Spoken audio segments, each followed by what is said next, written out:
Hi, I'm Nick. And I'm Chelsea, and welcome to Nick and Chelsea's Gen Excellent Adventure. So why is it Gen Excellent? Well, I'm Nick, and I'm 51. And I'm Chelsea, and I'm 50. And we are moving from Seattle to Dubai. What? That's right. And we are the parents of a 5-year-old. Yes, you heard that right. We are 50-something parents of a 5-year-old.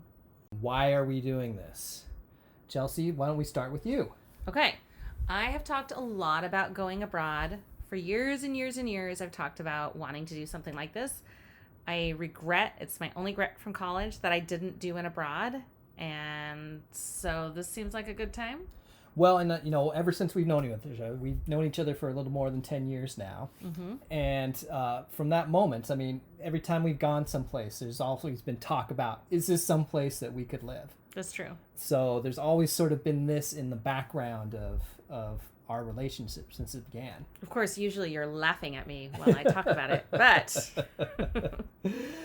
But and on the other side, this is actually something that I've done before. When I was a kid, when I was 11 years old, my dad got a situation where his company that he worked for was trying to merge with a company that did the same thing in the UK. And so they decided to exchange employees for a year to see how it went. And my dad ended up being the volunteer.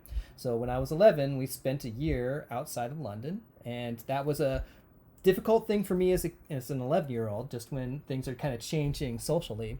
But it was also a very formative time for me. So I have, some pretty positive ideas or thoughts behind going abroad. Yeah, so even though he laughed at me, in the back of his mind, he was like, maybe we could do this someday. Okay, so another reason, and really the thing that started this conversation, is following the presidential inauguration and all these executive orders rolling out, we were just feeling really disturbed. And we didn't know if we should mention that on this podcast, but it is truthful. That is the reason this conversation started. We just thought, gosh, this is alarming and disturbing. Maybe we should explore living abroad. Yeah, it was a gentle nudge is how I would describe it. Mm-hmm. And so it kind of got the whole ball rolling. But this would probably not have happened if it wasn't the right timing for everyone in our family. That's right. Yeah. Our kiddo, we'll call him T, he starts kindergarten this next year. And since that's already a pretty substantial transition, it felt like a really good time to start a big adventure. And he'll be doing school in Dubai. For me, I had a pretty substantial career as a sports writer, and that about a year ago kind of got switched. My newspaper went through major layoffs, and in kind of the fallout of all of that, I got switched into a full-time editing position, and that was fine for what it was, but it wasn't really what I had built my career on, and it wasn't what I really loved doing. So I am no longer as tethered to my career here in the U.S. as I was before. That's right. And then I am an educator. I work in public schools, or I have worked in public schools for 17 years, and I've loved it. But like most of the U.S., there's budget cuts left and right. And although I still had a job, a lot of things were getting cut so that the support for my job, I'm a school counselor, and for my students was pretty substantial. Like they were not going to get the same amount of support and just outside levels of support as they've been getting because of budget cuts. And so I thought, gosh, this is going to be a year that I am not looking forward to. I've really appreciated all the support that we've had. Maybe I should try it somewhere else. And if I go somewhere that doesn't have the same level of support as I'm used to, no big deal, because I wouldn't be getting that at my old district anyway. It just seemed like an opportunity to try it. So we also knew that because I'm an educator, that would be our way into another country and apply for international school jobs. Yeah, the level of dread that you were kind of seemed to be expressing about working at your school in the upcoming year, that was palpable. Yeah, it didn't have anything to do with who I work with. The people I work with are amazing. The school, the staff, I love the students. It just was, as a counselor, losing all the support was really, really sounding hard. And of course, we're Gen Xers. Yep. We're in our 50s. if we were ever going to do something like this, we got to get going. At least if we're going to be working. Yeah. And we don't see retirement on the horizon anytime soon. So we were like, we better go now while we can still work abroad. What, you don't think a sports writer and a high school counselor are going to get you an early retirement? No, I do not. No, I do not. So that's how it started. So then the second part of this question, of course, is why Dubai? Well, the honest answer is that's where I got a job. I applied to a handful of schools in different countries, and I learned as a school counselor quite a bit. I learned especially that coming from a public school in the States, where I've done lots of college counseling, I hadn't done international college counseling, and a lot of these schools wouldn't consider me because I didn't have international college counseling experience. A lot of them divide their counseling into well-being counselors and college counselors. And so if I were like really interested in this job in Prague or Colombia or whatever, it was a very unlikely chance I was going to get it because they only had like 1 or 2 college counselors. And I know for myself that I don't want to be a full-time well-being counselor. I love doing that part of my job, but I've never wanted it to be a full-time part of my job. So it turns out that Dubai had a job, and maybe all the schools are this way there, I don't know yet, with a full 7-person counseling team. And they do it the way we do it in the States. They do a little bit of everything. And so they weren't worried about me not having that experience because they can train me. And so I'm super excited about it. The counselors that I've met so far are amazing. And Chelsea had a lot of different places in the world that you were looking at. Places like Amsterdam. Yeah. You were looking at some places maybe in South America, Singapore, all these various, Japan. Exotic different places in the world. And meanwhile, I'm kind of in the background. I am very much not wanting to guide you in a certain direction. I'm trying to be as hands-off as possible. You're trying to be very supportive. But in the back of my mind, I was kind of rooting for Dubai. And I don't know that I can fully articulate exactly why that is. But there was just something. The first time you mentioned it, I had a little kind of perk in my mind that I did not feel for any of the other locations. And that's despite the fact that I, am very intrigued by some of these other places. I mean, I would be very interested in a place like Singapore or a place like Prague. But I don't know. There was just something about Dubai that hit the back of my mind a little differently. I think part of it is, I lived in London for a year as a kid, and I've been to, I have not some, crazy world traveler or anything, but I've seen a fair amount of the world. And this is a part of the world that I haven't experienced yet.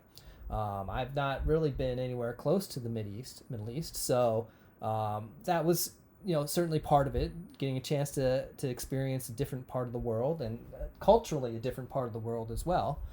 And then there's just something about the idea of this kind of futuristic city out in the middle of the desert with these, the tallest building in the world and these man-made islands off the coast built into the shapes of palm trees. I mean, it just seems fascinating. And because of that, I was very quietly sort of rooting for Dubai without trying to influence anything and without trying to jinx anything too. Yeah, Nick is like a superstitious sports fan and like maybe a little bit of a lapsed Catholic, and the jinxing idea is strong with him. It doesn't even occur to me. I would have been like, Dubai, yeah, look for that one. But that is actually completely where he was. So anyway, I got the job there, and I want to give a shout out to Teacher Horizons, who helped advise me to apply to this job. They thought I would be a really good fit there. And I at first was like, no, I don't know about the Middle East. I think I just had kind of an auto response. But she nudged me, and then I remembered, I did go to Abu Dhabi like 10 years ago to visit NYU because they have a 4-year campus there. And it was really interesting, and that's only 90 minutes away from Dubai, same country. I remember at the time being intrigued and excited to go, and when I was there, it was intriguing and exciting, and I had been at first like, oh my gosh, do I have to cover my head? Well, I do not have to do that. They don't do that there unless they want to, or unless you're in certain areas, maybe where that's like required, such as a mosque. But no, it was fine. It was fine. It was not concerning. And Dubai is even more relaxed than Abu Dhabi. So this is exciting. This is an adventure. And I'm really, really grateful to the person who advised me at Teacher Horizons. And just a little heads up for anybody else looking for international schools. When I started this process, I thought I did a ton of research, but as I started applying, I realized I hadn't done enough research. I should have started reaching out to people who had worked in international schools earlier than I did, because I tried to just kind of apply on my own, and I learned within a month or so that, I need to be working with an organization, like an agency. And once I got connected to an agency, I got connected with Teacher Horizons and also Search Associates. Once I got connected with an agency, then I felt like I had more of a path. And I learned that these schools really won't look at you if an agency isn't connected with you. And Teacher Horizons forwards your application for you. So I was really grateful for that experience and that understanding. And I feel like, got to pass that knowledge on, pass it on. I think some people already know this. Definitely, if you've been in international schools, you already know this. But for me, it was relatively new information.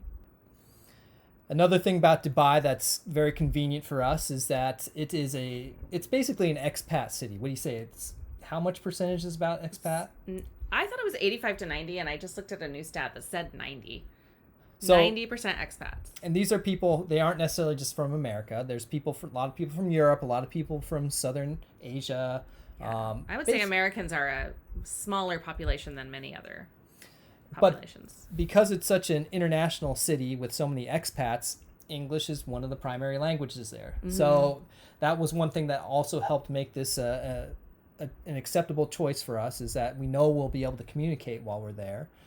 T is going to be going to a school where English is the main language. He is going to get some Arabic teaching while he's there, though. So that's so exciting. Yeah, it's going to be fun to maybe have him sort of end up being our translator when we need it. And hopefully we'll learn a little too. But we are just so excited to be in this super multicultural population, both at school and in the city. And that is something we wouldn't have gotten in some of these other countries that I applied to. So I'm super, super excited about this. Okay, so is there anything else we want to say about why Dubai? I don't think I have anything else. Not me either. I just, I'm looking forward to exploring something so completely different than how we've been living and how we were raised. Anyway, stay tuned for episode 2. That's when we're going to get into some subjects more about us getting ready to go, and some of the stuff and the stressors that are involved in making a big move like this. The stressors. Oh my gosh, the stressors. We are right in the middle of that right now. So if you're hearing that in our voices at all, it is real. It is real. But it's going to be fine. Everything's going to be fine. We are going to get there soon. All right. Signing off.